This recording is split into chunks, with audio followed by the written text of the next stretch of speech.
ማርያም አካሏ እርግማን የሌለበት ነው። የማይነቅዝ እንጨት ብቻ መሆን አይበቃውም፣ ወርቅ ጨምርበት።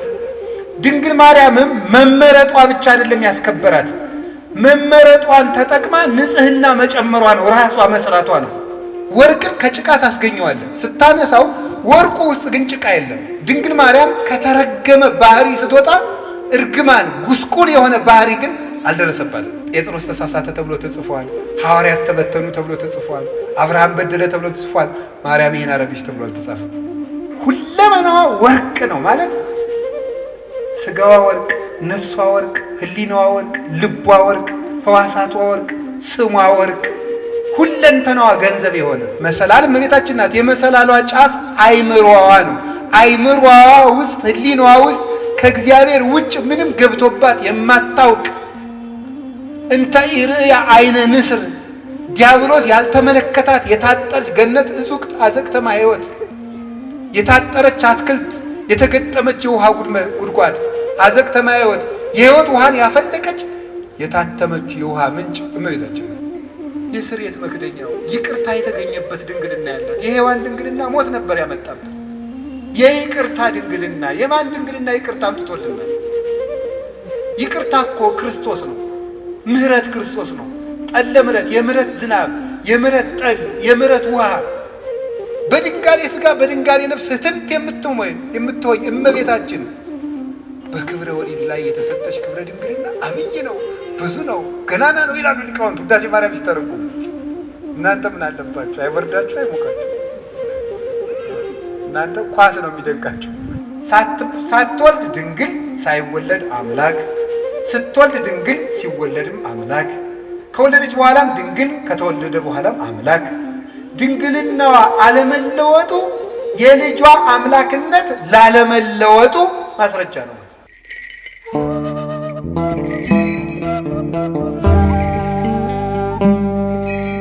የእግዚአብሔር ታቦት ማርያም ናት። እስቲ የእግዚአብሔር ታቦት ማርያም ናት በሉ። የእግዚአብሔር ታቦት ማን ናት? ማርያም። በጣም ግሩም ነው። እመቤታችን ማርያም ናት።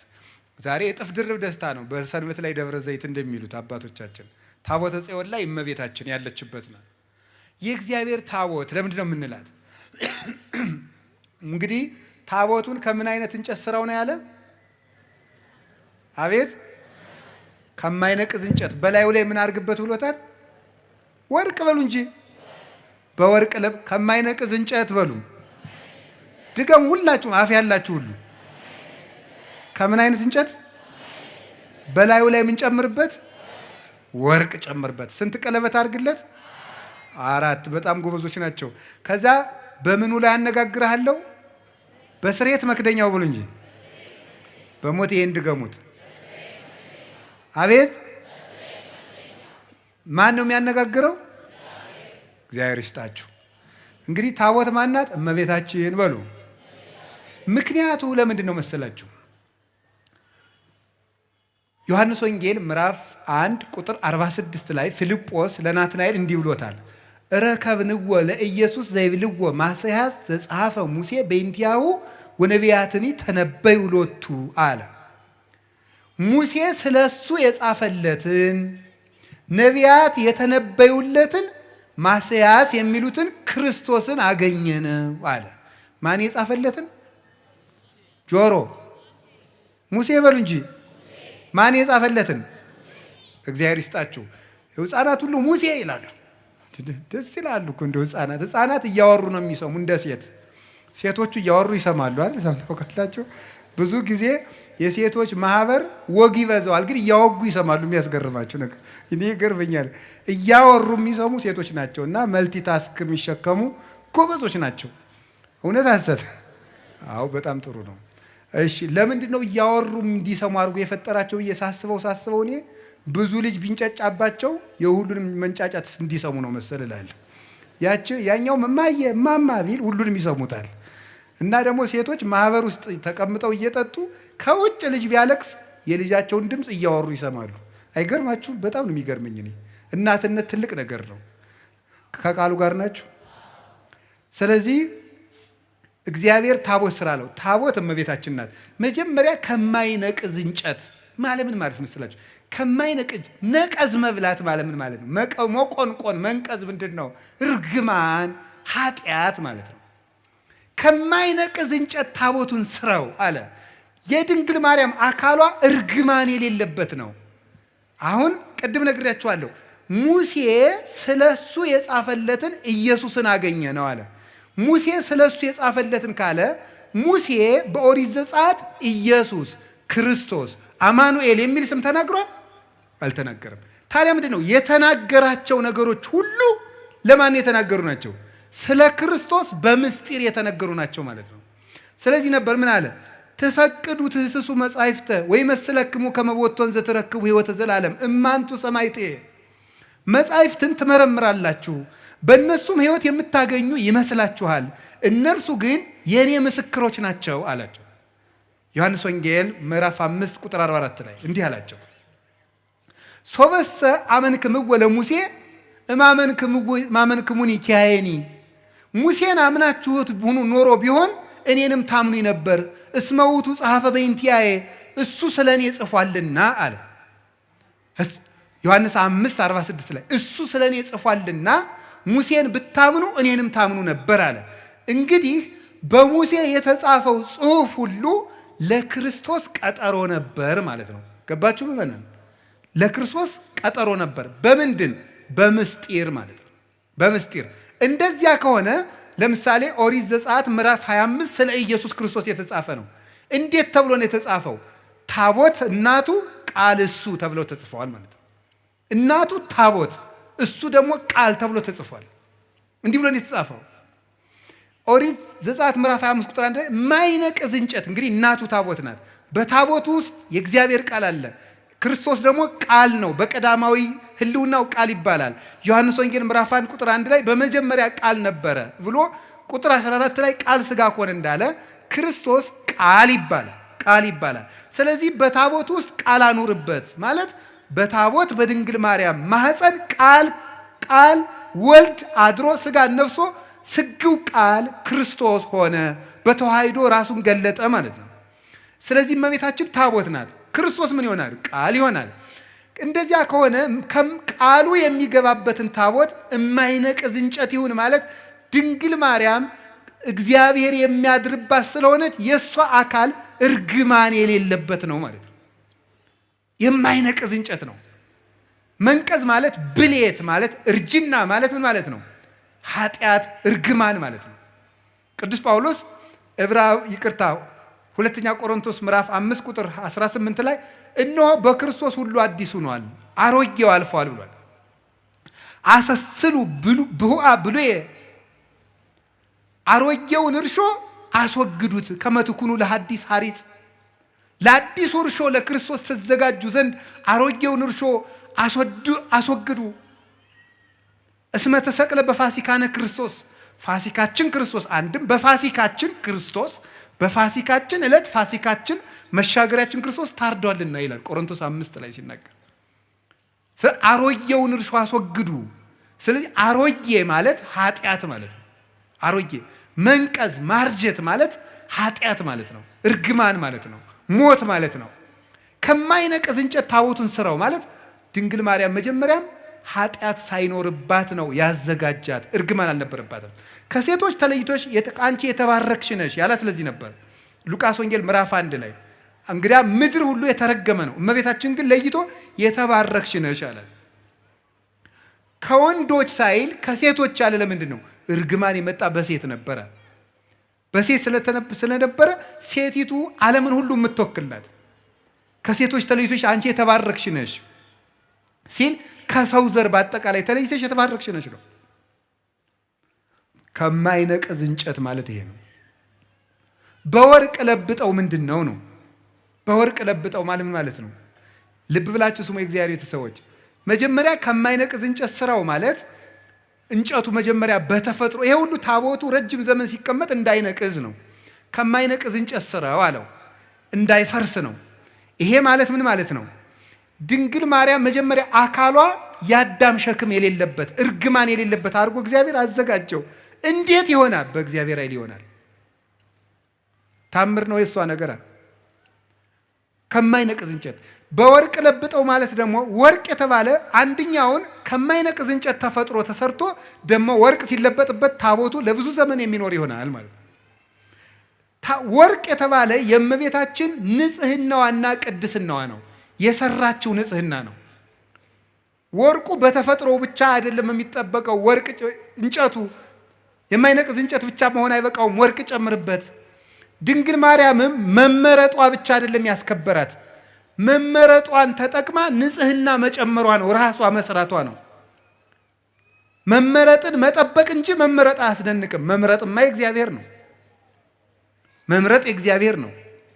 አሁን አንዳንዶቹ ምን ይላሉ? እመቤታችን እኮ እንዲህ ብለን ስናከብራት ማርያም ምን ታደርግ ኖሯል? ሲመርጣት አልመረጥም ልትል ነው? እሷ ባትኖርም እኮ ሌላ ሴት የመምረጥ እድል አለው እግዚአብሔር ምን ይሳነዋል ይላል። እንዴ የእሷ ነፃ ፈቃድስ? ነፃ ፈቃድ ያላት ፍጡር እኮ ናት። እንጨት ናት እንዴ? ዝም ብሎ አስገድዶ ይመርጣታል? አይመርጣትም። ነፃ ፈቃድ አላት። እግዚአብሔር ስለጠበቃት ነው የምንል ከሆነ እንደዚያ ከሆነ አዳምና ሔዋንም የበደሉ እግዚአብሔር ስላልጠበቃቸው ነው ብለን መልስ ማዘጋጀት እንችላለን። ይሄ ደግሞ እግዚአብሔርም ያ ማለት ለአዳምና ለሔዋን ተጠያቂው እግዚአብሔር ይሆናል። ድንግል ማርያም ንጹሕ የሆነችው እግዚአብሔር ስለጠበቃት ብቻ ከሆነ አዳምና ሔዋንም የወደቁ እግዚአብሔር ስላልጠበቃቸው ነው ማለት ነው። እንደዚያ ከሆነ ደግሞ በሔዋንና በአዳም አዳልቶባቸዋል ማለት ነው እግዚአብሔር ደግሞ ባህሪው እንደዚህ አይደለም። ፈታሒ በጽድቅ ኮናኔ በርት ነው። በእውነት የሚፈርድ ነው። ኮናኔ በርት እውነት የሚፈርድ ነው። ፍርድ አይገመድልም። ያ ማለት እኔም ቢሆን የምበድለው እግዚአብሔር ስላልጠበቀኝ ነው ማለት ነው። እንደዚያ ከሆነ ደግሞ ለኃጢአቴ ተጠያቂ ሊያደርገኝ አይገባም ማለት ነው። እመቤታችን ብቻ ከጠበቀ ሔዋንንስ ለምን እንዳትበድል አይጠብቃትም? እግዚአብሔር የማንንም ነፃ ፈቃድ አይሻማም። የድንግል ማርያምንም ነፃ ፈቃድ ያከብራል። የመበደል መብት አይነፍጋትም። እንዳትሳሳት አይከለክላትም። እሷ መጠበቋን መመረጧን አጽንታ በጠበቀች ንጹሕና በጸናች መጠን እግዚአብሔርን በእጁ እየደገፈ ጠበቃት። የመጀመሪያውን እሱ ባርኮ ሰጣት። አካሏን ከማይነቅዝ እንጨቱ አለመንቀዙ በተፈጥሮ የተገኘ ነው። እግዚአብሔር ያነው እንዲያርጎ የፈጠረው። ድንግል ማርያም ርግማን የሌለባት መሆኗ በእግዚአብሔር እጅ ነው። በወርቅ መለበጥ ግን የሰው ነው። ንጽህና ጨምሮ መኖር ግን የሷ ነው። እስመ ሐረያ እግዚአብሔር ይላሉ ሊቃውንቱ። እግዚአብሔር መረጣት ይሉና ቢመርጣትማ ምን ይደንቃል? እንድትመረጡና ብትገኝ ነው እንጂ ይላሉ። እንድትመረጡና ተገኘች።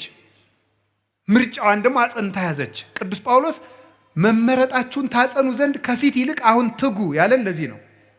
ስለዚህ እመቤታችን በወርቅ የተለበጠች ታቦት ናት። እስኪ በሉ በወርቅ የተለበጠች በሉ። እማይነቅዝ የሚለው ትርጉሙ ምንድን ነው? አይ እናቶች እንደው ምእመናን እንደው ደጋግናችሁ እኮ እናንተ። እማይነቅዝ የሚለው ምንድን ነው ትርጉሙ? ለእመቤታችን ሲሆን ኃጢአት የሌለባት ነው። እርግማን የሌለባት። እስኪ እርግማን የሌለባት በሉ።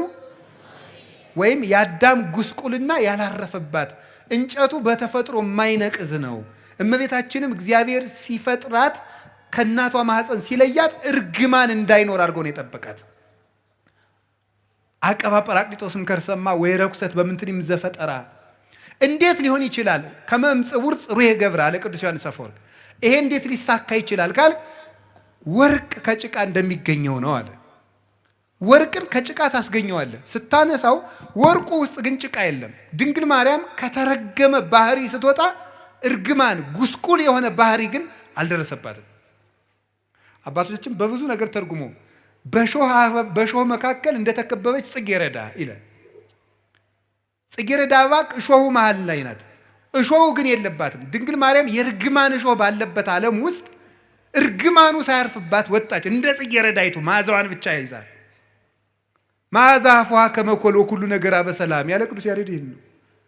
አንደበቷ እንደ እንኮይ የሚያምር መዓዛውን ይዛ የወጣች እሾሁ ያልተከተላት ጽጌ ሃይማኖት ዘጸገየት በማይከል ሐሰዋክ በሾህ መካከል አበባ የተገኘች የሃይማኖት አበባ መዓዛ ብቻ ያላት እሾሁ ግን የሌለባት የመካከለኛዋ ውብ ጽጌረዳ እመቤታችን ናት። እርግማን ያልነካት። ወርቁ ግን ራሷ የሰራችው ንጽህናዋ ነው። አይኗ ንጹህ፣ ጴጥሮስ ተሳሳተ ተብሎ ተጽፏል። ሐዋርያት ተበተኑ ተብሎ ተጽፏል። አብርሃም በደለ ተብሎ ተጽፏል። ማርያም ይሄን አረገች ተብሎ አልተጻፈም። አንደበቷ ክርክም ያለ ነውር የሌለባት በእውነት ጠባብ ወትህት ዘልህቀት በቤተ መቅደስ ውስጥ ተቀምጣ መልአክ እያነጋገራት ትዕቢት የሌለባት ትህት ጥበብን የተመላች እወቁኝ የማትል ልጇ በሆሳዕና እንኳን እንደው ግርግር ሰው ሁሉ ሲበዛ እንዴ የአምላክ እናት ፊት አድርጉኝ የማትል በትህትና እስቲ እዚህ ላይ እመቤታችን እንዲህ አለች ተብሎ ሰምታችኋል? ሐዋርያት አነጠፉ፣ ገሌ ፊት ሄደ፣ ጴጥሮስ እንዲህ አለ ሲባል እሷ እንዲህ ነኝ የማትል ይሄ አይገባኝም ይሄ ይገባኛል የማትል ስደት አይገባኝም ሳትል የተሰደደች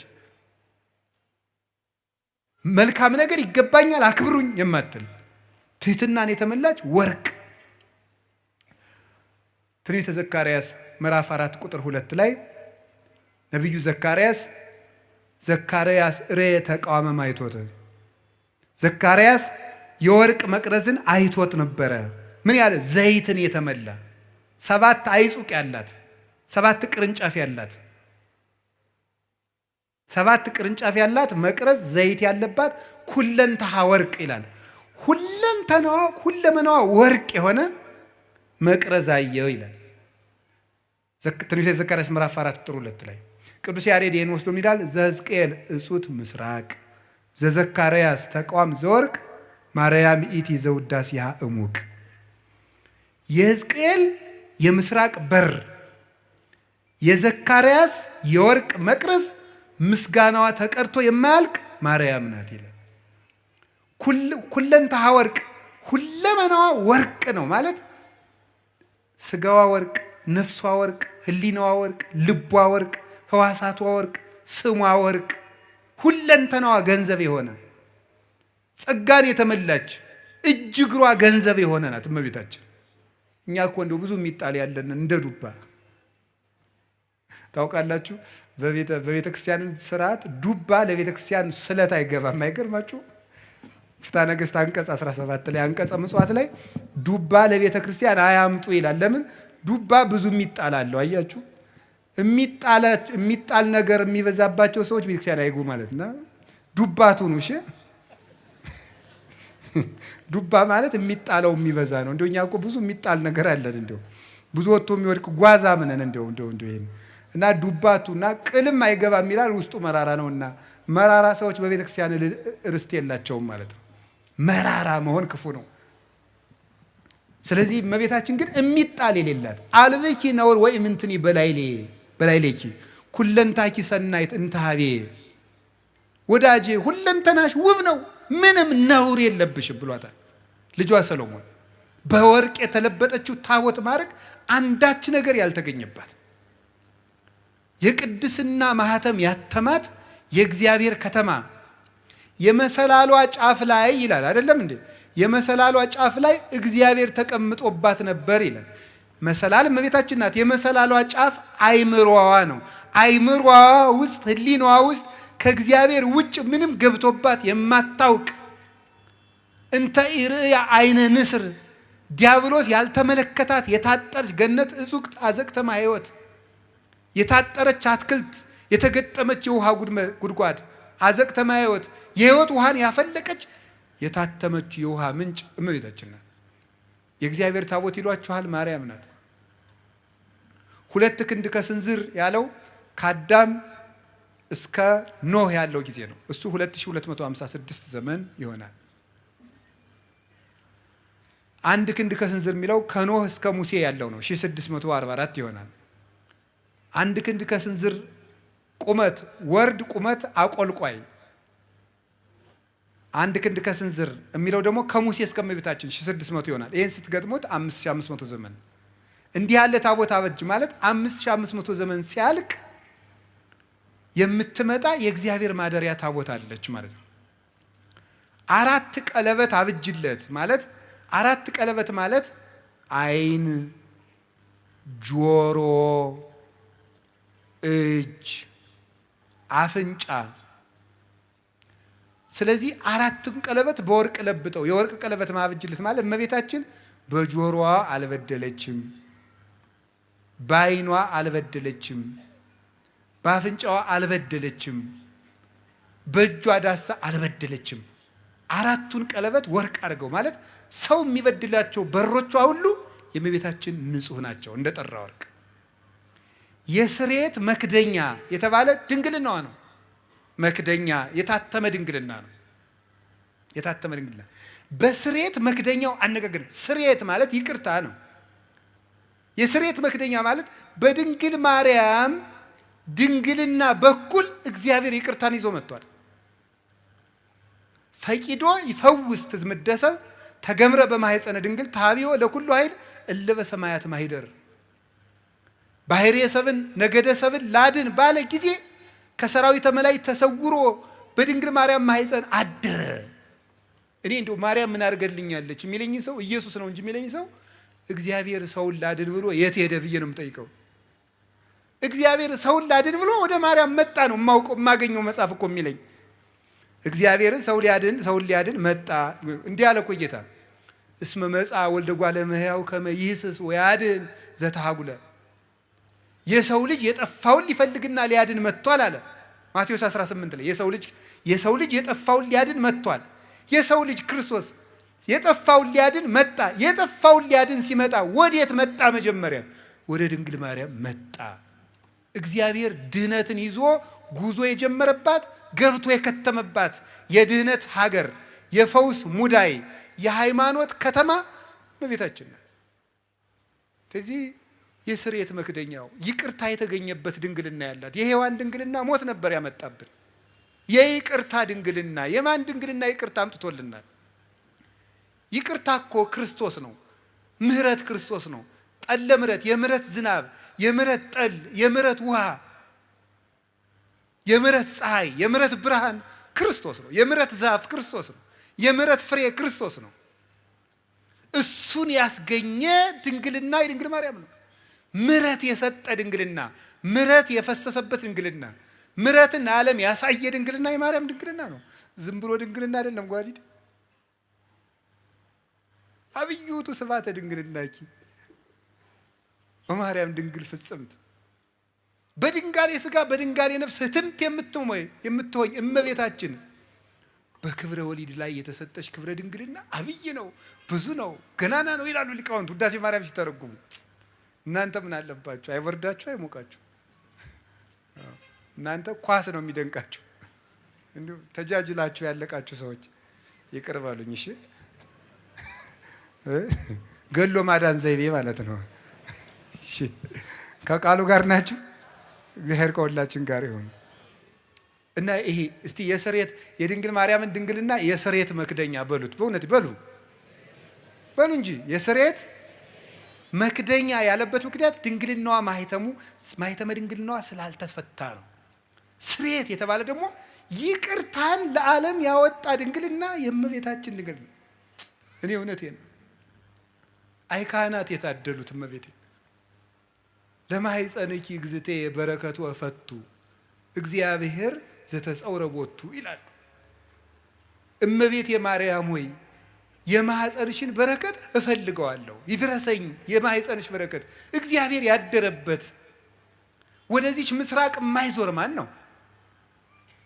ፀሐይ ጽድቅ ኢየሱስ ክርስቶስ ወጥቶ የሚያጽደለድልባትን ያችን ምስራቅ ዘወር ብሎ ማየት የማይፈልግ የጨለማው ልጅ ካልሆነ በቀር እሱ ማን ነው? መዞር የሚያሰኘኝ እኔ ወደ እመቤታችን ነው። ወደ እሱ ያልዞርኩ ወዴት ልዞር ነው ዛሬ? የስርየት መክደኛ በስርየት መክደኛው አነጋግርሃለሁ። በሉ በስርየት መክደኛው በሉ እመቤታችን ድንግል ላይ መክደኛው ማለት ታቦቱና ታቦቱ የሚጋጠምበት መግጠሚያው ላይ ነው። ጫፉ የታችኛውና የላይኛው የሚጋጠምበት መግጠሚያው። ይሄ የስርየት መክደኛ የእመቤታችን ድንግልና ነው። የስርየት መክደኛ የተባለበት የእመቤታችን ድንግልና መጀመሪያ ብቻ ክርስቶስን ወልዶ ያቆም አይደለም፣ ዘላለም ይቅርታን ያሰጣል። ከልጇ ጋር እያስታረቀ እንማጸንበታለን። ባቀፉህ እጆቿ፣ በሳሙ ከንፈሮቿ፣ ባዘለ ጀርባዋ፣ በወሰነችው ማኅፀኗ ብለን እንማጸናለን። ዛሬም ይቅርታን ይሰጠናል። ስለዚህ የድንግል ማርያም ማኅፀኗ የይቅርታ ማኅፀን ነው። አነጋግርሃለሁ ማለት ምን ማለት ነው? የድንግል ማርያም ማኅፀን የሃይማኖት መስበኪያ ነው። የሃይማኖት ምስክር ነው። የእምነት መግለጫ ነው። ወትሜህሮሙ ሰጊደ ለስሉስ ማህያዊ ለማህያዊ ሥላሴ ስግደትን የምታስተምርላቸው ናት። ድንግል ማርያም እምነትን የምትገልጥ ናት እንጂ እምነትን የምትጋርድ አይደለችም። እመቤታችን ዘላለማዊ ድንግልና ነው ያላት። የስሬት መክደኛው አይፈታም። ለምንድን ነው የማይፈታው? ለምንድን ነው የማይፈታው? አካላዊ ቃል ነው የገባበት። የእግዚአብሔር ቃል ነው ያደረበት። ለምን ሲባል እግዚአብሔር የሚነጋገርበት የስሬት መክደኛ ነው። ያ ማለት የድንግል ማርያም ማህፀን የእምነት ሰባኪ ነው። እንዴት ነው የሚሰብከው? ሳትወልድ ድንግል ናት። እስኪ ሳትወልድ ድንግል በሉ። ስትወልድ ድንግል በሉ። ስትወልድ ድንግል በሉ። እሺ፣ ከወለደች በኋላ ድንግል በሉ። እስኪ እንደገና ደግማችሁ ንገሩኝ። ያይ ሶስቱንም ንገሩኝ እንጂ።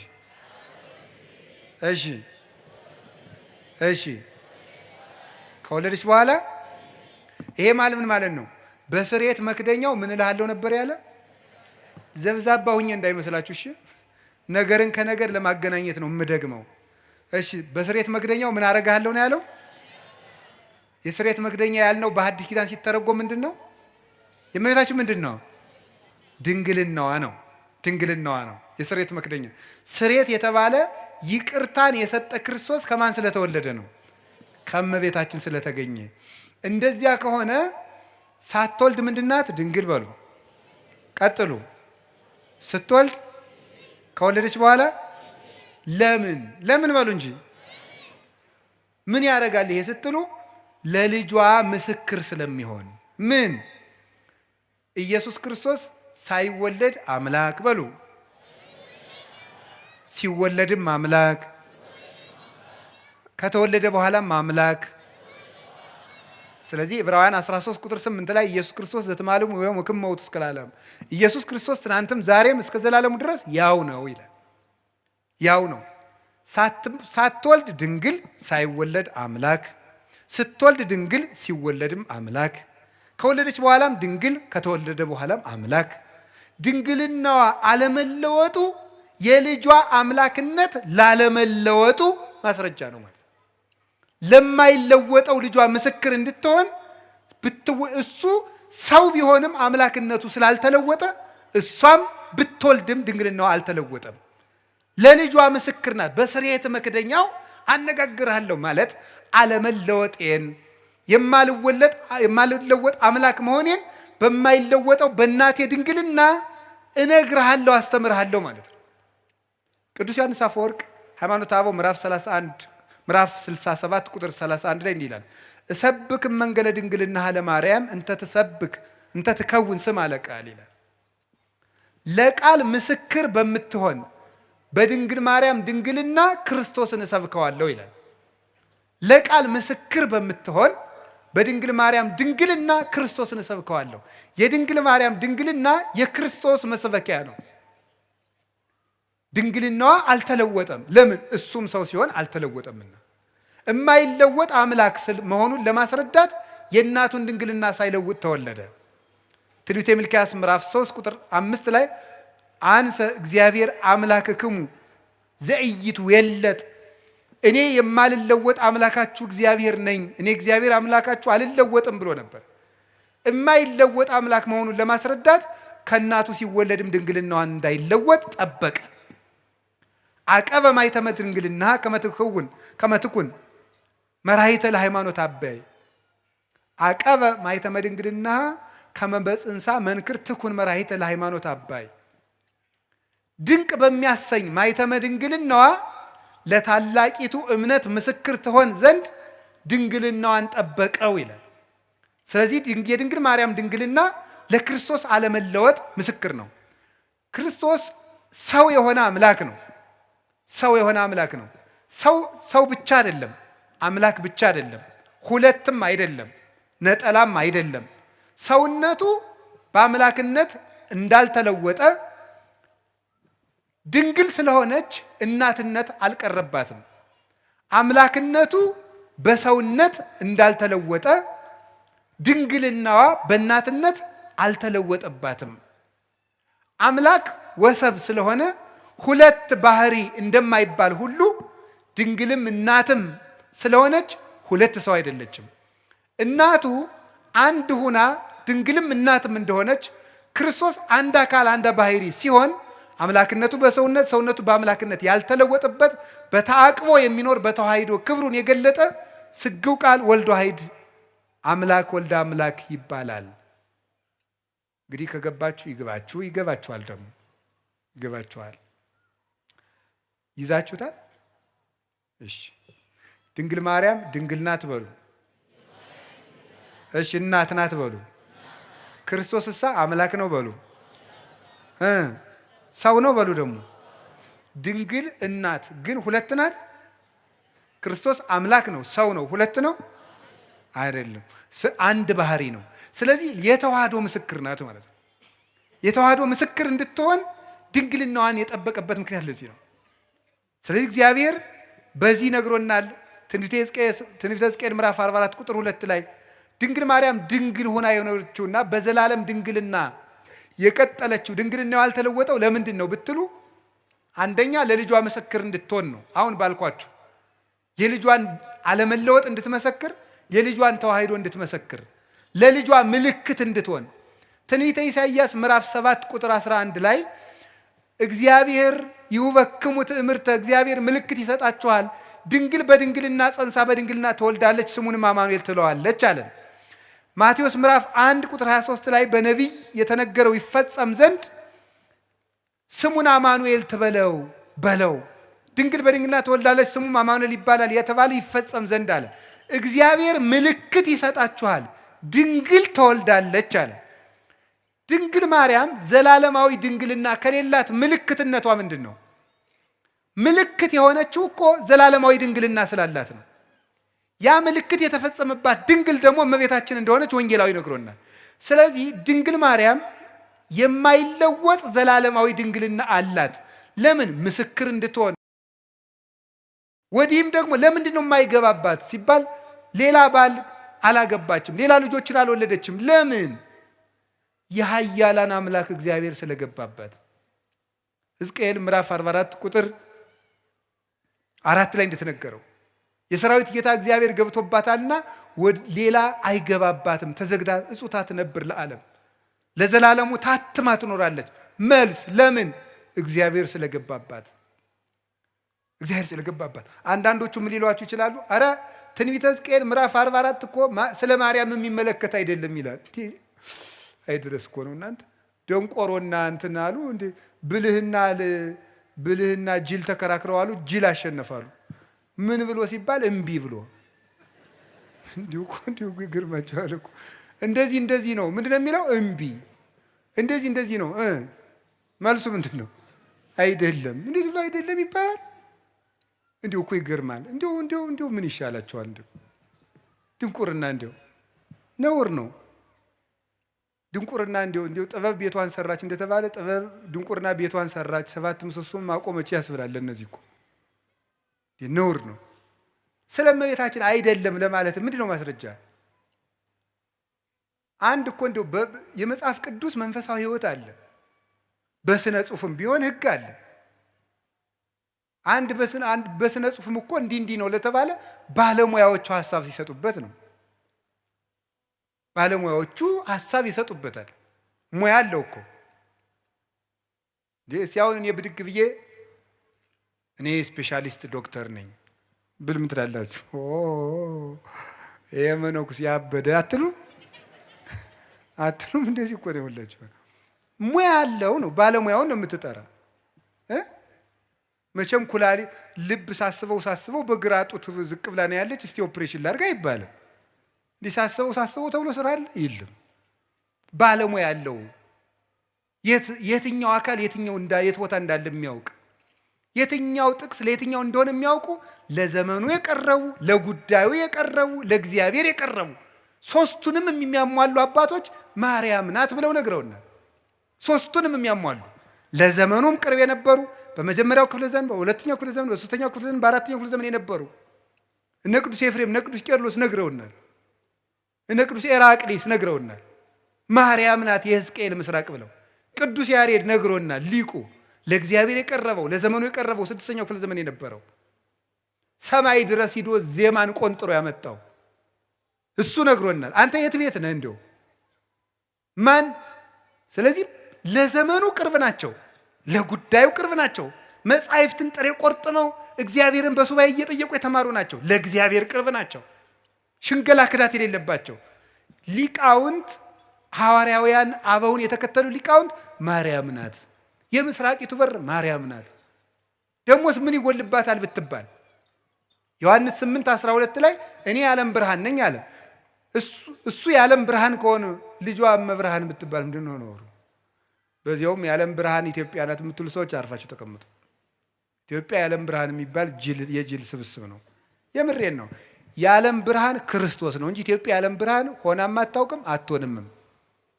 የዓለም ብርሃን ማን ነው? ክርስቶስ በሉ። የዓለም ብርሃን ማን ነው?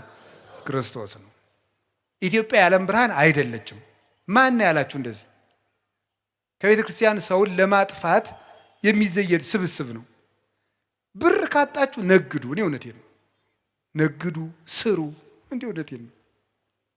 የኢትዮጵያ ሰው ብር መናቅ ይወዳል፣ ስራ መናቅ ይወዳል። ብር ደግሞ ለ2,000 ብር ይላል። ወይ ጥጋ እንደው እናንተ እንዴ! አንዳንዱ ደግሞ ኩራት ራት ነው ይላል። እንዴው ከመጨለት ወዲህ ነው ራቱ ነው የሚያውቁ ኩራት። እንዴው እስቲ ቅመሰው እንዴው እየኮራ 3 ቀንጠኛና እንዴው ሲለበልብ ታገኘዋል። እንዴው እውነቴን ነው። ስሩ ልቅ ኩራት ራቱ ነው ያውቅ። ሲራክ ምን አለ? 3 ሰዎች ነፍሴን አበጻጯት አለ። ሴሰኛ ሽማግሌ፣ ንፉግ ባለጸጋ እና ትዕቢተኛ ድሃ እንዴው ነፍሴን አበሳጯታል። ይሁላችሁ እሱ ነው ነገር። ስሩ ዝም ብላችሁ። እኛ ኢትዮጵያውያን ምንም የሚጠቅም ነገር መስራት፣ መጽደቅ፣ መፎከር ምንም አያመጣም። መስራት፣ መጽደቅ፣ መልካም መሆን። ኢትዮጵያውያን መልከኞች፣ ሰራተኞች እንኳን የእግዚአብሔር መጽሐፍ እነ ሄሮዳትስ የታሪክ ጸሐፊዎች ሁሉ ምንድን ያለ ኢትዮጵያውያን ማለት ጨዋታ የሚያውቁ ጥበብ የሞላባቸው ቤታቸውን ከመንገድ ዳር ሰርተው በሞት የብሉልኝ ይጠጡልኝ የሚያውቁ ሰውነታቸውን የሚያድሱበት የጠራ ውሃ ያላቸው መቼም እሱ ጸበል አይለን ነገር የተባረኩ ሕዝቦች ናቸው ተብሎ ተጽፎልናል። ያንን ነው መጠበቅ። ስለዚህ እንዲሁ ሲታጣ አሁን የሥራ መፍጠሪያ ሃይማኖት እየሆነ ስነ ስርዓት ያዙ። የዓለም ብርሃን ክርስቶስ ነው። እመብርሃን ደግሞ ድንግል ማርያም ናት። እመብርሃን እንዲሁ አንተ ወንጌል ምን አለ? አይን ምቀኛ ነው እንዲህ አለ። እንዲሁ አይን ምቀኛ ነው ወይ? ልጇ ብርሃን ከሆነ እናቱ ደግሞ ማለት እናት ነው። እመብርሃን ማለት የብርሃን እናት ነው። እንዲሁ ያማሃል። እመብርሃን ማለት ምንድነው የሚቸግርህ? ልጇ ብርሃን ነኝ አለ። እንደወለደችው ደግሞ ነገረው ያው ወንጌል። እንዴት እመብርሃን አትላትም? ምቀኝነት እኮ ነው። ራይ ድረስ ነው። እንዲሁ በማይደረስበት ይቀናል እንዴ? ትባሸቃላችሁ እንዴ? ጠላት ከፈለጋችሁ ሰይጣን አለላችሁ አይደል እንዴ? እሱን አትሰላለፉትም? እንዲሁ ማርያም ምን አደረገቻችሁ? ምሕረት አዝላ በመጣች። ስለዚህ የእግዚአብሔር ቤተሰቦች እመቤታችን የብርሃን እናቱ የፀሐይ ጽድቅ እናት ናት። ስለዚህ ለምንድን ነው ድንግል ማርያም ዘላለም ድንግል መሆን ያስፈለጋት ሲባል ቅድም እንዳልኳችሁ ለልጇ ምስክር እንድትሆንና እግዚአብሔር ስለገባባት ነው። በእግዚአብሔር ዙፋን ፍጡር አይቀመጥም። እኔ ቀናተኛ አምላክ ነኝ፣ ክብሬን ለሌላ አልሰጥም ይላል የሰራዊት ጌታ እግዚአብሔር። እግዚአብሔር የገባባትን ማህፀን እግዚአብሔር የተቀመጠበትን ዙፋን ማንም ይቀመጥበት እስቲ በሉ እንደው አሁን የቀበሌ አስተዳዳሪ በወረዳ አስተዳዳሪ ወንበር ይቀመጣል? እስቲ ሄድና ሞክራት። አሽሮ ይለቃል። የለም አይፈቀድም። እንደው መጠንን ታውቆ ነው። እሟይ ያቅምሽን አልሙ ያልም ያሉ አሉ አይደል ቄሴ። አንዲት እሟይ ምድግ ብለው የኔታ አቤት እንደው እኔ በህልሜ ታቦት ተሸክሜ ሰው እያጠኑ ህልም አይቼ አይ እሟይ እንደው ያቅምሽን አልሚ እንደው ከሆነም እኔ ታቦት ተሸክሜ እንደው አንቺ ብታጠኝ ይችላል። እንደው ባይሆን ያም አይሆንም እኮ እንደው ያም አይሆንም። እንደው በየት አልፎ ባይቲ ሐሊፈቂ ድጓታ ምሄረቂ አለ። እንደው ነውር እኮ ነው። መጠን አለው ነው። አዎ እግዚአብሔር አባቶች ይላሉ በጳጳስ ወንበር ኤጲስቆጶስ አይቀመጥም፣ በንጉስ ወንበር መስፍን አይቀመጥም። እግዚአብሔር በገባበት ዙፋን ፍጡር አይደርስም ፈጽሞ።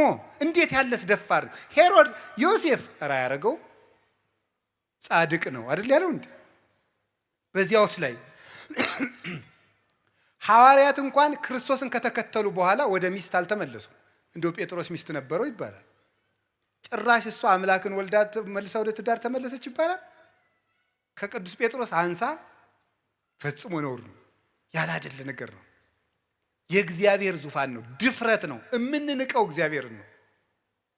ማርያምን እመቤታችንን አይደለም የምንንቀው፣ እግዚአብሔርን መዳፈር ነው። እንዴት ትዳር ክቡር ነው ብሏል። ትዳር ክቡር የሆነው ለተፈቀደለት ነው። ትዳር ክቡር የሚሆነው ለሚጠቅመው ለተሰማራበት ለተፈቀደለት ነው። ሰው ሁሉ ወኩሉ ዘከመ ተጸውዐ ያሉ ሁሉም እንደተጠራበት አጠራር ይኑር ነው ያለ ቅዱስ ጳውሎስ። በንጽህና እኖራለሁ ያለ ይኑር እና ለድንግል ማርያም ግን ይሁሉ መጠኑ አይደለም። ወንድ አላውቅም ሐሳብ የራሱ የለኝም እኮ ነው ያለችው። ቅዱስ ጎርጎርዮስ ዘንዚናዙና ዘኑሲስ የሚሉት እንደዚህ ብላ ስትናገር በቃ ዘግታ ጨርሳለች ማህተሟን ነው የሚሉት።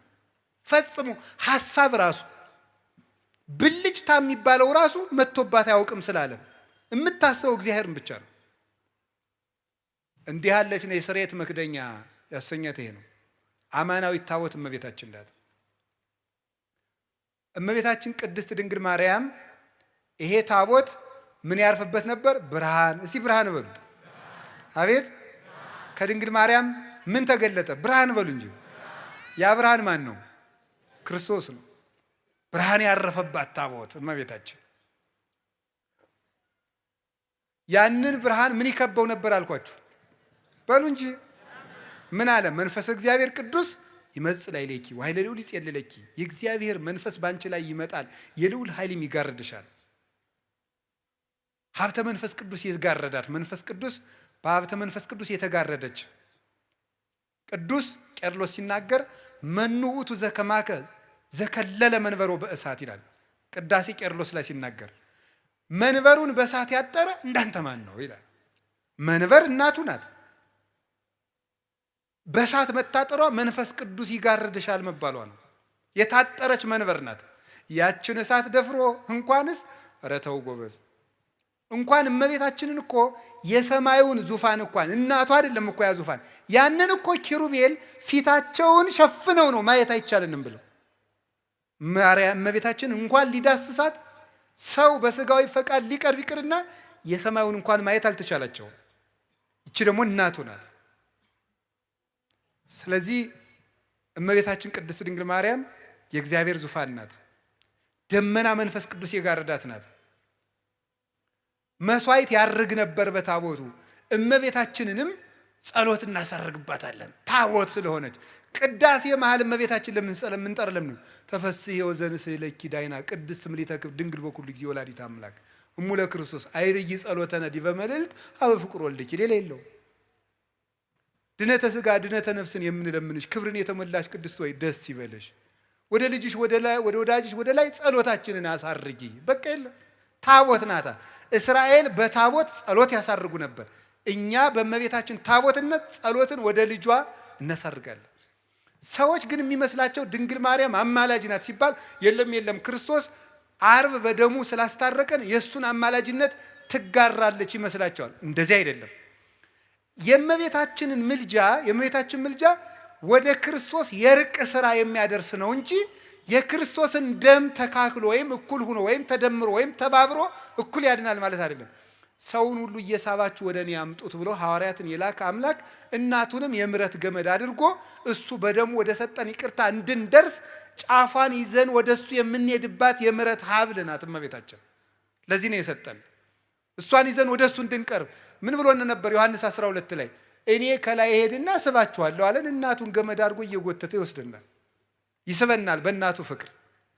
ስለዚህ እምከመ ተለአልኩ ስብ ኩሎ ሀቤ እኔ ከፍ ብዬ እናንተን እስባለሁ ብሎናል። ኦ ሀብለ ምሕረት እንተ ብኪ ስብ እግዚአብሔር ኩሎ ዓለም ሀቤሁ አለ ድርሳነ ኪዳነ ምሕረትን የደረሰው ሊቅ። እግዚአብሔር ዓለሙን ሁሉ ወደ ራሱ የሚስብብሽ የምህረት ገመድ ሆይ አለ። እግዚአብሔር ዓለምን ለመሳብ የላካት ገመድ ናት። ልጇማ በደሙ ያጠበን ያነጻን ቅዱስ አካላዊ ቃል ነው። ስለዚህ እመቤታችን ምራገ ጸሎታችን ናት። ታቦቱ እንደሚያሳርግ ያ ጸሎት የመንገዳቸው ያ ታቦት የመንገድ መሪ ነበር ብያቸዋለሁ። የመንገድ ታቦቱ ሲነሳ ይነሳል። እመቤታችን የክርስትና ምልክቱና መንገድ ትመራለች። ድንግል ማርያም ልጅ ለሚያሳድጉት ምልክት ናት። ተርባ ተጠምታ ልጅ በማሳደግ እናቶች ልጅ እንዴት እንደሚያሳድጉ አሳይታለች። የመናንያን ምልክት ናት። በዓት የምታጸና 12 ዓመት ከበዓት የኖረች አንደበቷ ክፉ የማይወጣው ማርያም ግን ይህን ሁሉ በልቧ ተጠብቀው ነበር ተብላ የባይታውያን ደግሞ ባይታዊት ርግብ የባይታውያንና የመነኮሳት ምልክት በበረሃ በመኖር የሰማይታት ምልክት በመሰደድ የመንገዳቸው መሪ የተባለች ታቦቷ እስራኤል ከግብጽ መውጣታቸው ክርስቶስ እኛን ከርግማን ማውጣቱ ነው። 40 ዓመት የሚጓዙት ጉዞ ደግሞ ጌታችን ኢየሱስ ክርስቶስ ርግማንን ከደመሰሰልን በኋላ እኛ በዚህ ዓለም የምንኖረው ኑሮ ነው። የክርስትና ጉዞ ነው የበረሃው ጉዞ። በበረሃው ጉዞ ውስጥ ያለችው ታቦተ ጽዮን በዚህ ዓለም ወደ ክርስቶስ መንግስት በመናደርገው ጉዞ መንገዳችን የምትመራ ምልክት እመቤታችን ናት። ምልክትነቷ አንደኛ በህይወቷ በማስተማር ምህረትን ከማርያም ይማሯል፣ ትዕግስትን ከማርያም ይማሯል። እያንዳንዱ እንዳላብራራላችሁ ይመሽበናል። ጸሎትን ከሷ ይማሯል፣ ደስታን ከሷ ይማሯል፣ ድህነትን ከሷ እንማራለን። ድህነትን ማለት ድሃውን ማታማርር ራሷን ድሃ ያደረገች ትህትናት የተመላች ስለዚህ ትምህርት ናት። ራሷ እመቤታችን ራሷ ወንጌል ናት። ስለዚህ እመቤታችን የመንገዳችን መሪ ናት። እየጸለየች ምልክቱና እጃችን ይዛ ይኸውላችሁ እኔ እንደውም ይታየኛል እንደው አንዳንድ ጊዜ ሳስባት እመቤታችንን ይኸው እና ልጅን የምትመራው ማን ናት? አቤት እናቶች ትንሽ ልጅ አስከትለው ሰፈር ሲሄዱ አይታችኋል? እንዴት አድርገው ነው የሚሄዱ? ምኑን ይይዙታል? አቤት እጁን ይዘው ድንኩል ድንኩል እያደረጉ ይዘው ይሄዳል። እና ዮሐንስ 19 ቁጥር 26 ላይ ምን ትሆናችሁ ነው ያለን ጌታ? እናት እነኋት ነው ያለ። እናት እነኋት ስላለ ምሪያቸው ማለቱ ነው። በእውነት እጃቸውን ይዘሽ ምሪያቸው። እኔ እንደው የድንግል ማርያም ሕፃን ከመሆን በላይ የምፈልገው ነገር የለም። የእሷ ልጅ ሁኜ አድሎኝ ተገንቶ ነው። እነዚያ መለኮትን ዳሰው አቅፈው አጥብተው ያሳደጉ እነዚያ እጆች የሚያበሩ እጆቿ አዋን አግኝቼ እጄን ይዘው ጎትተውኝ ነው። እግዚአብሔር የሰጠን እድል ነው እኮ እንደውም የድንግል ማርያም ልጅ መሆን። የእሱም ትህትናው ነው። የኔ እናት ለእናንተ ምናት ትሆናችሁ ነው። ልጅ አልሆንም ይባላል? ነውር ነው በእውነቱ። የሽማግሌዎች ሽበት ለልጆች ዘውድ ነው ተብሎ እኮ ተጽፏል። መጽሐፈ ምሳሌ ምዕራፍ 23 ላይ የሽማግሌዎች ሽበት ለልጆች ዘውድ ነው። አባትነት እናትነት ክብር እኮ ነው። የድንግል ማርያም እናትነት ደግሞ ልዩ ነው። እና ድንግል ማርያም የመንገዳችን መሪ ናት። ጠፍተን እንዳንቀር ምልክቱ ናት። እምራን እመቤታችን የመንገድ መሪ። ከዛስ ምናቸው ናት? ያቺ ታቦት አሻጋሪያቸው ናት። ዮርዳኖስን እንዲሻገሩ። ዮርዳኖስ የጥምቀት ምሳሌ ነው። በልጇ ጥምቀት እንድናገኝ ከብሉይ ወደ ሐዲስ እንድንሸጋገር ብሉይ ሲያልቅ ሐዲስ ሲጀመር የመካከለኛዋ እናት እሷ ናት። የዘመን መጨረሻ የዘመን መጀመሪያ ዓመተ ምህረት 2000 በሉ ጨምሩበት። የዘንድሮን ዓመተ ምህረት ዓመተ ምን እንደው እግዚአብሔር እኛስ የማታ ዓመት አድርገነዋል። የምህረት ያርግልን መድኃኒዓለም። እንደው እኔ የሚገርመኝ ሰው የደበደበው ሰውዬ ሁሉ ዓመተ ምህረት ብሎ ደብዳቤው ሲጽፍ ነው። ዓመተ ምህረት ይላል። ሚስቱ ጋር ተጣልቶ ነው ዓመተ ምህረት የሚለው። እሱ ሚስት ጋር ታረቅ አላረገውም እያለ ዓመተ ምህረት ብሎ ይጽፋል። እንዲሁ ሰው እኮ የሚያረገው ነው ያውቀው። የምህረት ዓመት ውስጡን አንተ ምህረት አታረግም አትታረቅም። እስቲ ዓመተ ምህረት በሉ እና ታረቋ። የምህረት ዓመት ውስጥ እንዴት የፍዳ ዓመት ታረጉታላችሁ? መታረቅ አለብን። ዓመተ ምህረት ዓመተ ምህረት ብለን እኮ መቁጠር የጀመርነው ድንግል ማርያም ከማህፀኗ ክርስቶስ ከተወለደ ጀምሮ ምህረት መቁጠር ያስጀመረችን ናት እመቤታችን። አንዱ ሔዋን እኮ ፍዳ መቁጠርን ያስጀመረችን ዓመተ ምህረት ምህረት እንድንቆጥር ያደረገችን እናት ማን? እመቤታችን። ከቃል ጋር ናችሁ። ሸክም እንዲቀል ያስጠራችንም ናት። የምህረት ደብዳቤ ናት። እንዲያው እግዚአብሔር እውነቴን ነው ምህረት ሊሰጠን ሲል ድንግል ማርያምን የምህረት ደብዳቤ አድርጎ አስቀድሞ ላከልን። ከሷ ደግሞ ምህረት መጣ፣ ይቅርም ማለት በደሙም ታረቀን። እንግዲህ ወደ እግዚአብሔር አብ እንገባ ዘንድ ድፍረት አለን አለ ቅዱስ ጳውሎስ። እንዴት? እስመ ተሳሃለነ በሞተ ወልዱ፣ በልጁ ሞት ይቅር ብሎናልና። ለምን? በልጅ ደም የታረቁት እርቅ ጽኑ ነውና ይላሉ ሊቃውንት። አብ እንግዲህ በልጁ ደም ታርቆናልና እንግዲህ ሞገስ አግኝተናል ወደ ሰማይ እንድንገባ። ይህን ይቅርታ እንድናገኝ ምህረት እንዲህ የተጀመረበት ማህፀን ያላት እመቤታችን ናት። ስለዚህ ጥምቀት ዮርዳኖስን ታቦትን ተሸክመው ዮርዳኖስ ተሻገሩ ማለት የእመቤታችን ምልጃ ረድኤቷን ተጠግተን በልጇ ስም እንጠመቃለን። በእሷ ስም እንጠመቃለን አላለም። በልጇ ስም፣ በአብ ስም፣ በመንፈስ ቅዱስ ስም ተጠምቀን ደቀ መዝሙር እንሆናለን። ታቦቷን ግን ሳንጥላት ሳንረሳት ነው የምንሻገር። ከዚያስ ግንብ ሲፈርስ ታቦቷን ተሸክመው ነበረ። ግንብ ሲፈርስ ታቦቱን ተሸክመው የሚያፈርሰው እግዚአብሔር ነው። እግዚአብሔር እንዲያፈርሰው ግን እልልታውን የሚያቀርቡት ታቦቱን ተሸክመው ነው።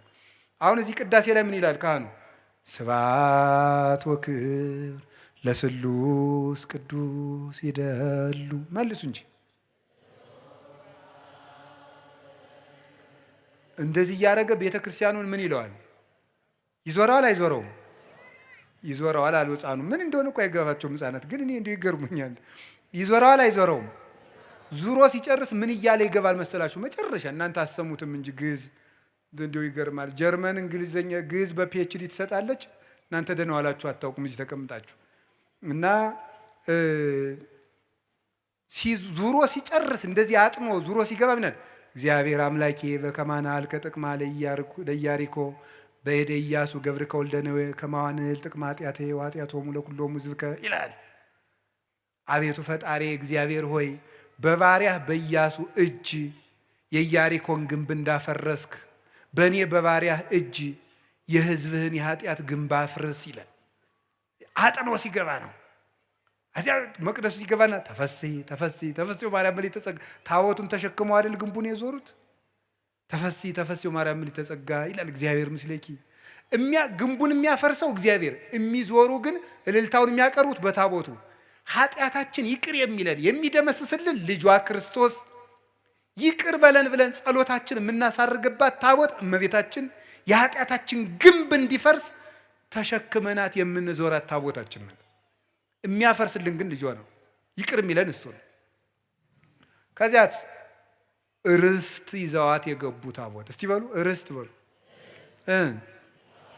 ስለዚህ እመቤታችን መንግስተ ሰማያት ይዛን የምትገባ ታቦት ናት።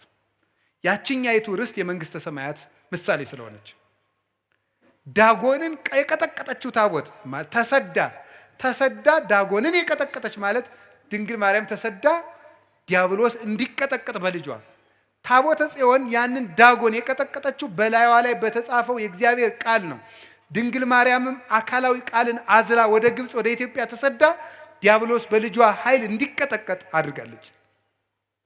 አሸንፋ የተመለሰች ማለት ሄሮድስም ሙቶ ዲያብሎስ ተነስቶ አሸንፋ በስደት ዲያብሎስን አሸንፋ የተመለሰችው ታቦት በአቢዳራ ቤት እንደባረከች 3 ወር ኤልሳቤጥን ተገኝታ የባረከች ዳዊት እየዘለለ እንዳመሰገናት ጽንስ እየዘለለ ያመሰገናት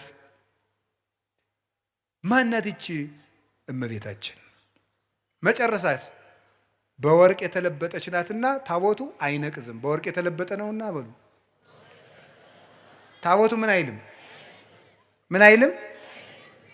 መጀመሪያ ምን የማይል እንጨት ነበር፣ ኋላ በምን ተለብጧል? ስለዚህ ይነቅዛል። እመቤታችን መጀመሪያም እርግማን ሳይኖርባት ነው የፈጠራት። ኋላም ራሷ አልበደለችም። ሞት ደግሞ የኃጢአት ደመወዝ ነው። ሮሜ ምዕራፍ 6 ቁጥር 4 ላይ የኃጢአት ደመወዝ ሞት ነው ይላል። እመቤታችን ደግሞ አልበደለችም። ስለዚህ ሞት በእመቤታችን ላይ ስልጣን የለውም። ስለሌለው እመቤታችን አርጋለች። ለምን? ታቦት ስለሆነች። ታቦት ከማይነቅዝ እንጨት። ለምን? ሞት የመጣ በኃጢአት ነው። አዳም መሬት ነህና መሬት ግባ መሬት ተመለስ የተባለው ስለበደለ ነው። እሷ ደግሞ ከዚያ በደል ነፃ ናት፣ ራሷም አልበደለችም። ስለዚህ የሞት ርስት በድንግል ማርያም ላይ የለም። ስለሌለም ታቦት ናትና ተነስታለች፣ የእግዚአብሔር ታቦት ስለሆነች። ለዚህ ነው መዝሙር 131 ላይ ተንስ እግዚኦ ውስተ ዕረፍትከ፣ አቤቱ አንተ ወደ ዕረፍት ተነስ፣ ወደ ዕረፍት ተነስ፣ አንተ ወታቦተ መቅደስከ፣ አንተም ተነስ፣ የማደሪያ ታቦት ማርያምም ትነሳ። ስለዚህ ቅዱስ ዳዊት ምን አለ? ታቦት ናት አለ። ቅዱስ ጳውሎስ ደግሞ ምን አለ? ሊቀ ካህናት ክርስቶስ የገባባት ደብተራ ድንኳን ናት አለ። ዕብራውያን ምዕራፍ 9 ቁጥር 12 ላይ ወክርስቶስ ከወይኖ ሊቀ ካህናት ለእንተ ትበጽሕ ሰናይቱ በውስተ ትዔይሶተ አቢ ደብተራ እንተ ኢገብራ እደ ሰብእ። ክርስቶስ ግን ሊቀ ካህናት ሆኖ ሲመጣ የሰው እጅ ወዳልሰራት መቅደስ ገባ ይላል። ሊቀ ካህናት ሆኖ ሲመጣ ደብተራ፣ የሰው እጅ ወዳልሰራት፣ ደብተራ ማለት ድንኳን ነው። ደብተራ ብላችሁ ሰው አትሳደቡ። ደብተራ ማለት ድንኳን ማለት ነው። እንዲሁም ትርጉም የሌለው ነገር እኮ የምታወሩት። ደብተራ ማለት ድንኳን ማለት ነው። ምን እያላችሁ ነው? እንዲሁ ይገርማል። ሰማችሁ? እንዴ ግዕዝ እኮ ነው፣ የማታውቁት ልም ታወራላችሁ። ደብተራ ድንኳን ማለት ነው። ድንኳን ደግሞ የኦሪቲቱ ቤተ መቅደስ ናት ደብተራ የተባለች። ከዚያም እመቤታችን ናት። የሰው እጅ ወዳልሰራት መቅደስ ገባ አለ። ልብ ብላችሁ ስሙ። በብሉይ ኪዳን መቅደሱ ይፈርሳል። ለምን በሉ? የሚሞት ሊቀ ካህናት የሚያገለግልበት መቅደስ ስለሆነ። ክርስቶስ ግን ዘላለማዊ ሊቀ ካህናት ነው። ሞት በሱ ላይ ስልጣን የለውም። እነዚያን ሞት እስመ ይስዕሮሙ ሞት፣ እነሱን ሞት ይሽራቸዋል። ዕብራውያን 7:25 እስከ 27 እነሱን ሞት ይሽራቸዋል። እሱን ግን ሞት አይሽረውም። ክህነቱም የዘላለም ነው። እሱ የዘላለም ካህን ሊቀ ካህናት ስለሆነ እሱ የገባባት ቤተ መቅደስ ደግሞ የማትፈርስ ቤተ መቅደስ ናት። እሱ የባረካት ታቦት ናት። ስለዚህ ሊቀ ካህናቱ እንደማያልፍ ሁሉ ክርስቶስ የዘላለም ሊቀ ካህናት እንደሆነ እሱ የገባባት መቅደስም የዘላለም መቅደስ ናት። መቅደስ እንተይ ትትነሰት ደብተራ ፍጽምት ዘጳውሊ ዘይገብራ ወማይደሩ በጽድቅ ዘገብራ ካህሊ፣ ለሰራት ላዘጋጃት ሁሉን ለሚችል ለሱ ማደሪያው የሆነች የቅዱስ ጳውሎስ ፍጽምት ድንኳን ማርያም ናት አለን ቅዱስ ያሬድ። አባቷ ዳዊት እየዘመረላት፣ የልጇ ሎሌ አባቷ ዳዊት እየዘመረላት ፈለሰት ዘይበሊ ሀበ ዘይበሊ፣ ከሚፈርሰው ወደማይፈርሰው ዓለም አረገች። ለምን? ፍጽምት ድንኳን ስለሆነች፣ እማትፈርስ መቅደስ ስለሆነች፣ እማትነቅዝ ታቦት እንጨት ስለሆነች፣ በወርቅ የተለበጠች ስለሆነች ያቺ ታቦት ታየች። ቅዱስ ዮሐንስ ወንጌላዊ በራእይ የእግዚአብሔር ታቦትን አየዋት ያለን ታቦት እቺ ነበረች። ድንግል ማርያም ከሞት የተነሳችው ለምንድን ነው ከተባለ ታቦት ስለሆነች፣ የእግዚአብሔር ታቦት ስለሆነች ተነሳች። ያችኛይቱ ታቦት ትማረካለች፣ እንዲህ ትላለች። ለምን? የሚሞት ሊቀ ካህናት የሚያገለግልባት። መቅደሱ ይፈርሳል፣ የሚሞት ሊቀ ካህናት። ይችሳ ኦ መቅደስ እንተባቲ ተክህነ እግዚአብሔር ብቻ ለገባባት መቅደስ አንክሮ ይገባል ይላል ኤራቅሊስ ሃይማኖተ አበው ምዕራፍ 49 ላይ ሲናገር፣ እግዚአብሔር ብቻ ላገለገለባት መቅደስ አንክሮ ይገባል። እግዚአብሔር ብቻ የገባባት መቅደስ ድንግል ማርያም ናት። ወደ እሷ ገባ፣ አገለገለባት። እሱ ብቻ የገባባት ናት፣ ሌላ አይገባባትም። ሞትም ሊደፍራት አይችልም። ስለዚህ የሰው ልጅ መሆኗ እንዲታወቅ የልጇን አዳኝነት ቤዛነት መከተል ስላለባት እሷም ነፍሷ ከስጋዋ ተለይቶ ሞትን ቀምሳለች፣ ግን ተነስታለች። ስጋዋን የማፍረስ ስልጣን ከማይነቅዝ እንጨት የተቀረጸውን ታቦት ነቀዝ የመብላት ስልጣን እንደማያገኝ፣ ወርቁ እንደሚከለክለው ሁሉ እግዚአብሔር መጀመሪያ እርግማ እንዳይኖርባት ስለጠበቃት ንጽህናም ስላለ ሞት የእሷን ስጋ መድፈር አይችልም፣ አፈር ሊበላው አይችልም። ስለዚህም ተነሳች። ተነስታም ዮሐንስ ወንጌላዊ ታቦት ስለሆነች አየኋት አለ። አይ ታቦት ናት ያችማ ስንል ደግሞ ያችን ታቦት ሰው ናት ብሎ ነቁጭ አለ። ራዕየ ዮሐንስ ምዕራፍ 12 ቁጥር 1 ላይ በሰማይ ታላቅ ምልክት ታየ፣ ብእሲት እንተ ትለብስ ፀሐይን የለበሰች ወርኅታይተ ገሪሃ፣ ጨረቃ ከእግሯ ስር ያለች፣ ወከዋክብት በዲበ ርእሳ፣ በራሷ ላይ ከዋክብት ያሉላት ሴት አየች አለ። ዮሐንስ 11 ላይ ታቦት አየዋልና 12 ላይ ሴት አየዋለ። ያችም ማናት? ፀሐይን የለበሰች ናት። እንግዲህ ያው ፀሐይ ማን ነው? ክርስቶስ። ክርስቶስን ስለለበሰች ደግሞ ሞት በሷ ላይ ስልጣን የለውም፣ ትንሣኤ ልቡናን ስለተነሰች። እንግዲህ የሁላችሁ አካላዊ ቃል ያደረባት ጸሎታችን የምታሳርግ ድንግልናዋ የሚያስተምር ብርሃን የሰፈረባት ደመና መንፈስ ቅዱስ የሚገባት መንገድን የምትመራን የምታሻግረን የኃጢአታችን ግንብ እንዲፈርስ የምታማልደን ርስት የምንወርስባት ሞት በሷ ላይ ስልጣን የሌለባት በክብር ያረገች እናት የእግዚአብሔር ታቦት ይሏችኋል። ማርያም ናት። ወስብሐት ለእግዚአብሔር። ይቆየን።